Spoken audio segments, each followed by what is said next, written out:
Tamil Nadu assembly ఎన్నికలు తనను ప్రేమించే వారికి భావోద్వేగమని ప్రముఖ సినీ నటుడు టీవీకే పార్టీ అధ్యక్షుడు విజయ్ అన్నారు. ఈసారి జరగబోయే ఎన్నికలు మిగతా పార్టీ వారికి సాధారణమే అన్నారు. తమకు మాత్రం ఒక భావోద్వేగమని వ్యాఖ్యానించారు. తంజావూరు జిల్లాలో జరిగిన బహిరంగ ర్యాలీలో పార్టీ మేనిఫెస్టోను ఆవిష్కరించారు. ఈ సందర్భంగా మాట్లాడుతూ ఈ ఎన్నికల్లో ఢిల్లీ టీం బీజేపీతో పాటు అన్ని జట్లను టీవీకే ఓడిస్తుందని ధీమా వ్యక్తం చేశారు.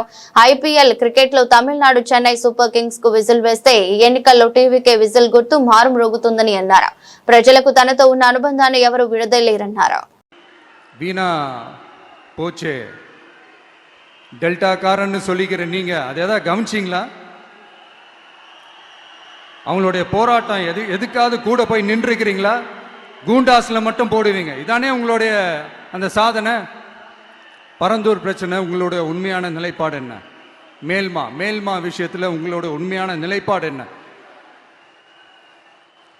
தமிழகத்தில் இருக்கிற எல்லா ஆறுகளையும் இணைப்போம், இந்தியாவிலேயே நாங்கள் தான் அதை பற்றி ஃபர்ஸ்ட் யோசித்தோம் அப்படின்னு பெருமையாக சொல்லிக்கிற இந்த திமுக கவர்மெண்ட் அவங்களுடைய நேக் என்னன்னு சொல்லவா?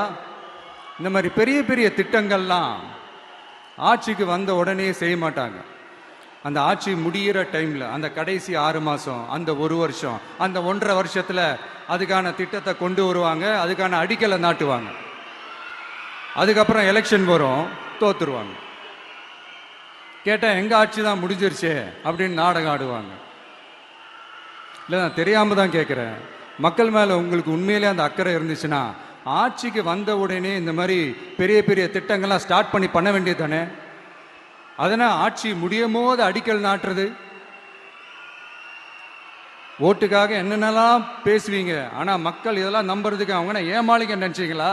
மக்களே, நம்மளுடைய ஆட்சி அமைஞ்சதும் இந்த மாதிரி பெரிய பெரிய திட்டங்கள்லாம் உடனே ஸ்டார்ட் பண்ணுவோம்.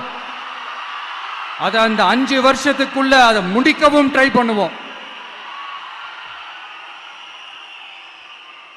ஸோ இப்படிலாம் நம்ம பேசினா காவிரி பிரச்சனையில் உன் கருத்து என்ன, முல்லை பெரியார் பிரச்சனையில் உன் கருத்து என்ன, இப்படிலாம் அதெல்லாம் பற்றி உனக்கு என்ன தெரியுமா அப்படின்னு கேட்க ஆரம்பிச்சிருவாங்க. ஐயா, உலக மகா மேதைகளே, ROV, ரிமோட்லி ஆப்ரேட்டட் வெஹிக்கிள், அதை வச்சு தண்ணிக்குள்ளேயே போய்